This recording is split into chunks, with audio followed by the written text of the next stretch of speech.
کا کیا ارشاد ہے؟ حضور فرماتے ہیں کہ تم میں سے پہلے ایک شخص تھا اور اس شخص نے 99 قتل کیے، 99 قتل اس شخص نے کیے، 100واں قتل ہوا نہیں تھا۔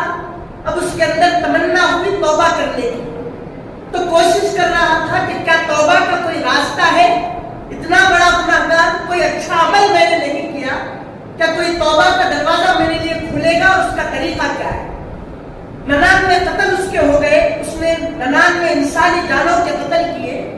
اب وہاں پر لوگوں سے پوچھا کہ اب موجودہ زمانے میں سب سے بڑا عالم دین کون ہے؟ اگر ہے تو اس کا مجھے پتہ بتاؤ۔ تو لوگوں نے اس شخص کو کہا کہ فلاں جگہ پر ایک راہب رہتا ہے، اس وقت سب سے بڑا عالم دین وہ راہب ہے۔ اب وہ شخص گیا اس راہب کے پاس اور اس راہب سے کہنے لگا کہ میرے 99 قتل میں نے کیے ہیں، 99 انسانی جانوں کا میں قاتل ہوں، ذرا مجھے بتاؤ کہ کیا توبہ کا راستہ میرے لیے ہے؟ تو عزیزہ نے محترم اس راہب نے غور و فکر کر کے کہا کہ توبہ کا راستہ تیرے لیے کچھ بھی نہیں، تیری توبہ بھی قبول نہیں ہوگی، یہاں سے نکل جا۔ تو جیسے ہی یہ کلمات راہب سے سننے تھے، اس شخص نے جس نے 99 قتل کیے فوری اس آدمی کا بھی قتل کر دیا۔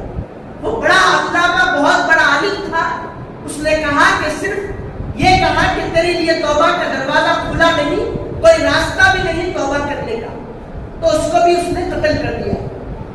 اب اس کے بعد پھر لوگوں سے پوچھا، اب فی موجودہ زمانے میں کوئی بڑا عالم موجود ہے؟ تو پھر لوگوں نے کہا ہاں ایک عالم دین سب سے بڑا اس وقت موجود ہے، فلاں جگہ پر ہے، تمہاری ملاقات ہو سکتی ہے۔ تب وہ آدمی اس بڑے عالم دین کے پاس گیا اور جا کر یہی بات کہی کہ میں نے 100 آدمیوں کا قتل کیا۔ جب 99 کہا تھا 100 وہ بن گیا، 100 عدد اس نے پورا کیا وہ راہب نے۔ اب آیا اس عالم دین کے پاس، شاید اگر یہ بھی کہتا کہ توبہ کا راستہ نہیں تو پھر 101 ہو جاتا۔ اب اس نے کہا کہ میں نے 100 قتل کیے انسانی جانوں کے، کیا توبہ کا کوئی راستہ کھلا ہے کہ میں توبہ کر لوں؟ کوئی طریقہ ہے تو بتاؤ۔ وہ اللہ والا تھا، وہ عالم دین کہا کہ کیوں نہیں تمہارے لیے توبہ کا دروازہ کھلا؟ بے شک تمہارے لیے توبہ کا دروازہ کھلا ہے، تم ایک کام کرنا، فلاں جگہ پر چلے جاؤ، وہاں پر اللہ کے چند برگزیدہ بندے رہتے ہیں، اللہ کے ولی رہتے ہیں، اللہ کے نیک بندے رہتے ہیں اس مقام پر۔ ایک کام کرو، تم اس مقام پر چلے جاؤ اور وہیں پر رہنا، وہ عبادت کرتے رہتے ہیں ہر وقت میں، ہر وقت وہ عبادت میں مصروف رہتے ہیں، تم وہیں پر چلے جاؤ اور وہاں سے لوٹ کر نہ آنا، کیونکہ یہاں پر بڑے برے لوگ رہتے ہیں، وہیں پر اپنا ٹھکانہ بنا لو اور ان عابدوں کی عبادت میں شامل ہو جاؤ، اپنی زندگی کو وہیں پر مکمل کرو۔ اب اس کے اندر اللہ کے رحمت کی اور توبہ کے قبول ہونے کی امید جاگ اٹھی تھی۔ اب وہ 100 لوگوں کا قاتل اب راستہ طے کرتے ہوئے وہ اللہ والوں کے مقام پر جانے لگا کہ ان سے ملاقات کرے اور اپنا ٹھکانہ وہیں پر بنائے اور وہیں عبادت میں شامل ہو جائے ان کے ساتھ۔ اب وہ نکل گیا، چل رہا تھا، کئی دن گزر گئے، اب وہ پہنچا نہیں ان کے پاس۔ راستے میں ہی تھا کہ اچانک پیام اجل آ گیا، موت کا وقت آ گیا۔ ابھی اللہ والوں کی بستی میں اس کا قدم نہیں رکھا تھا کہ موت کا وقت آ گیا۔ عزیزہ نے محترم پھر بھی چلنے لگا، اب چلنے کی قوت اس کے اندر باقی نہیں،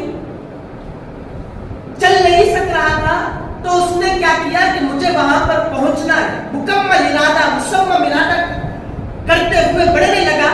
پیروں میں ذرا سی قوت باقی نہیں تو لیٹ گیا اور سینے کے بل ان اللہ والوں کی بستی کی طرف بڑھنے لگا۔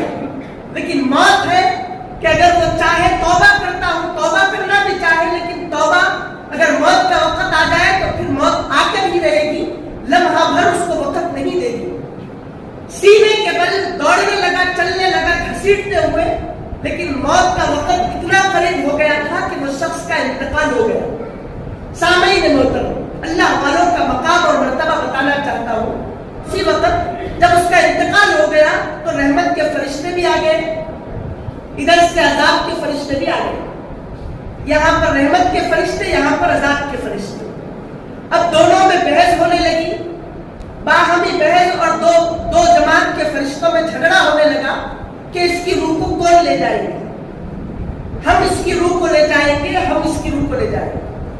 دونوں میں بحث اور تکرار ہونے لگی۔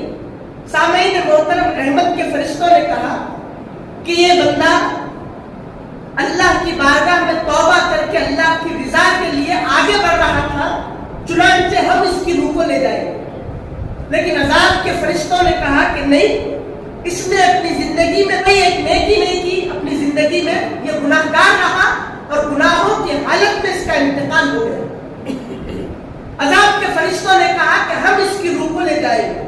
بحث ہو رہی تھی، اب نہ یہ لے جا سک رہے تھے نہ یہ لے جا سک رہے تھے۔ اب ایک فرشتہ انسانی جسم لے کر ان میں نمودار ہو گیا، حاضر ہو گیا۔ اب وہ فرشتہ کہنے لگا کہ ماجرا کیا ہے؟ تو اب ان لوگوں نے اپنے سارے مسئلے کو اس آدمی کے حوالے کر دیا جو انسان کی شکل لے کر آیا تھا، فرشتہ۔ اب اس نے کہا کہ ٹھیک ہے، تم جھگڑو نہ، ہم اس کا فیصلہ کرتے ہیں۔ ایک کام کرو، ذرا تم زمین کی پیمائش کو کرو، زمین کو ناپو تو صحیح، دیکھو کہ یہ جس بستی یہ جہاں سے آ رہا تھا برے لوگوں کی بستی میں، اور اس میں پیمائش کرو کہ کس کے زیادہ قریب ہے۔ نیک لوگوں کی بستی سے اور اس کی پیمائش کرو، اور برے لوگوں کی بستی سے اور اس کی جانب تک پیمائش کرو، ناپو۔ نیک لوگوں کی بستی کے قریب اگر اس کا ڈسٹینس ہو تو پھر رحمت کے فرشتے اس کو لے جائے، اگر برے لوگوں کی بستی سے قریب ہو جائے تو پھر عذاب کے فرشتے اس کو لے جائیں، اس کی روح کو۔ سامعین محترم، اب اس کو ناپنے لگے کہ نیک لوگوں کی بستی سے قریب ہے کہ برے لوگوں کی بستی سے قریب ہے۔ اب ہوا کیا؟ اللہ تعالیٰ کی رحمت جوش میں آ گئی۔ اللہ نے کہا، حدیث پاک ہے بخاری شریف کی، اللہ نے حکم دیا زمین کو، وہ زمین جو نیک لوگوں کی بستی سے قریب تھی، ابھی وہ بستی میں داخل بھی نہیں ہوا، بیچ میں تھا، نیک لوگوں کی بستی سے قریب جو زمین تھی، اس زمین کو اللہ نے حکم دیا کہ اے وہ زمین جو ہمارے نیک بندوں سے قریب ہے، اس آدمی سے اور زیادہ قریب ہو جا۔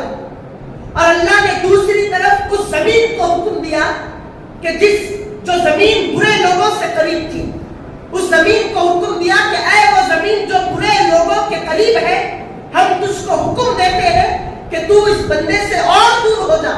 سامعین محترم، جب اللہ کا حکم ہوا تو وہ جو زمین نیک لوگوں سے قریب تھی اس آدمی کے زیادہ قریب ہو گئی، اور وہ زمین جو برے لوگوں سے قریب تھی وہ زمین اور دور چلے گئی۔ جب ناپا گیا، جب پیمائش کی تو دیکھا کہ وہ نیک لوگوں کی بستی سے قریب ہو گیا۔ تو نیک لوگوں کی بستی سے جب قریب ہو گیا تو رحمت کے فرشتوں نے اس کی روح کو قبض کی اور لے گئے آسمانوں کی طرف۔ سامعین محترم، یہ اللہ والوں کا مقام ہے، یہ ان کا مرتبہ ہے۔ لوگ کہتے ہیں کہ ان کا ذکر کیوں کرتے ہو، ان کو یاد کیوں کرتے ہو؟ یاد کرنا تو دور کی بات، اگر ان کی زمین پر کوئی مر بھی جائے تو بھی بخشش، ان کی زمین پر انتقال کر جائے تو بھی بخشش۔ یہ اللہ والوں کا مقام ہے، ان کا مرتبہ ہے۔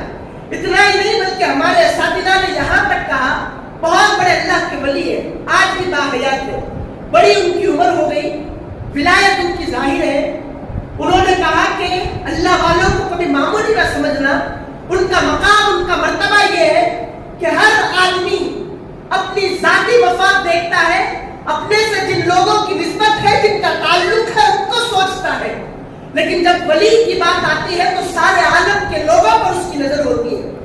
یہ اللہ والے ہر انسان کی بخشش کرنا چاہتے ہیں، ان کی ضمانت لینا چاہتے ہیں، ان کا معاملہ، ان کا مرتبہ یہ ہے کہ کل قیامت کے دن اللہ ان سے پوچھے کہ تم جن کی طرف ہاتھ اٹھاؤ گے تمہاری بخشش کر دی جائے گی۔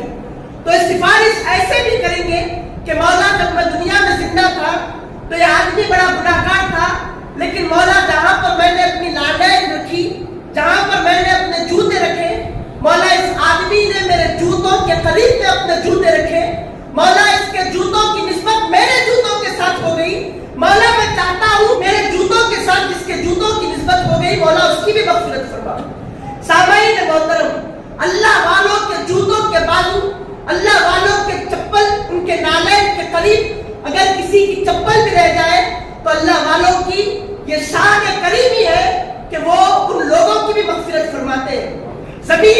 قریب نہ تھی لیکن اللہ نے زمین کو قریب کر دیا. اللہ چاہتا ہے کہ اپنے بندوں کی بخشش کرائے. اللہ چاہتا ہے کہ اللہ والوں کے ذریعے سے ان کی بخشش کرائے. اس یہی وجہ تو ہے کہ جب لوگ مرتے ہیں تو مرنے سے پہلے وصیت کرتے ہیں کہ جب میں مر جاؤں تو میرا جو جنازہ ہے یہ لے جا کر اس قبرستان میں وہ جو ولی ہے ان کے بازو میں دفنانا, وہاں پر میری قبر بنانا. کیوں, کیا وجہ ہے, کیوں آپ نے ایسی وصیت کی؟ جب ان سے پوچھا گیا تو وہ کہتے ہیں کہ ہم کو معلوم ہے کہ جہاں پر اللہ کا ولی ہوتا ہے, زندہ ہو کے مر جائے وہ تو مرتا نہیں, قبر میں بھی جائے تو اللہ اس کو زندہ رکھتا ہے. سامعین محترم, وہ لوگ کہتے ہیں کہ اس لیے ہم یہ وصیت کر رہے ہیں کہ جب اللہ کا ولی جہاں پر ہوتا ہے تو اللہ کے رحمتوں کا نزول ہوتا ہے. اگر ہم ان کے قریب میں دفن کیے جائیں, ہماری قبر بنا دی جائے, تو جب وہ اللہ کے ولی پر اللہ کی رحمت کا نزول ہوتا ہے, بارش پڑتی ہے, تو اس رحمت کے چھینٹے ہماری قبر پر گر جائیں گے تو ہماری بخشش ہو جائے گی. یہ لوگ تمنا رکھتے ہیں. اللہ فرماتا ہے بندوں کے گمان کے حساب سے ان کو رزق دیتے ہیں. اگر کوئی یہ گمان کرتا ہے تو اللہ اس کے گمان کی وجہ سے اس کی بخشش کرتے ہیں. یہ اللہ والوں کا مقام, ان کا مرتبہ ہے. لوگوں کو سمجھنا چاہیے, فکر کرنا چاہیے, اپنی ذات تک محدود نہ رہنا چاہیے, بلکہ ان کے واقعات کو, ان کے کردار کو, ان کی زندگیوں کو پڑھ کر ان کی صحبتوں میں رہ کر اپنی زندگی کو بدلنا چاہیے اور دوسروں کو اس کی ترغیب دلانا چاہیے.